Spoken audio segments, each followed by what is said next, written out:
ಈ ಒಂದು ಕಬಡ್ಡಿ ಪಂದ್ಯಾವಳಿಗೆ ಶ್ರೀಯುತ ಲೋಕೇಶ್ ಕೋಲಾರ ಜಿಲ್ಲೆ ಮಾಲೂರಿನ ರಾಷ್ಟ್ರೀಯ ಕಬಡ್ಡಿ ಆಟಗಾರರು ಆಗಮಿಸಿದ್ದಾರೆ. ಅವರಿಗೆ ಸಹ ಮದಕರಿ ಕಪ್ನ ಯುವ ಬ್ರಿಗೇಡ್ ಪರವಾಗಿ ಆತ್ಮೀಯವಾದಂತಹ ಸ್ವಾಗತ ಸುಸ್ವಾಗತ ಬಯಸ್ತಾ ಇದ್ದೇವೆ.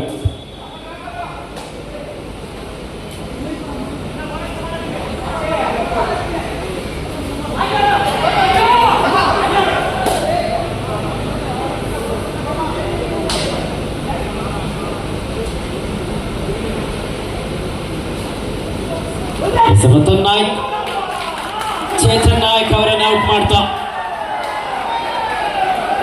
ಕ್ವಿಕ್ ಆದ ಒಂದು ರೈಟ್ ಪಾಯಿಂಟ್ ಅನ್ನು ಪಡ್ಕೊಂಡಿದ್ದಾರೆ.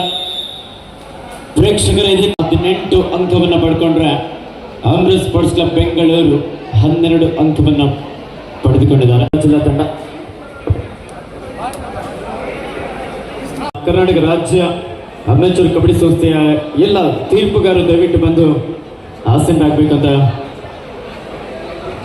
ದಯವಿಟ್ಟು ಆಗಮಿಸಬೇಕು. ನಮ್ಮ ಶ್ರೀರಂಗ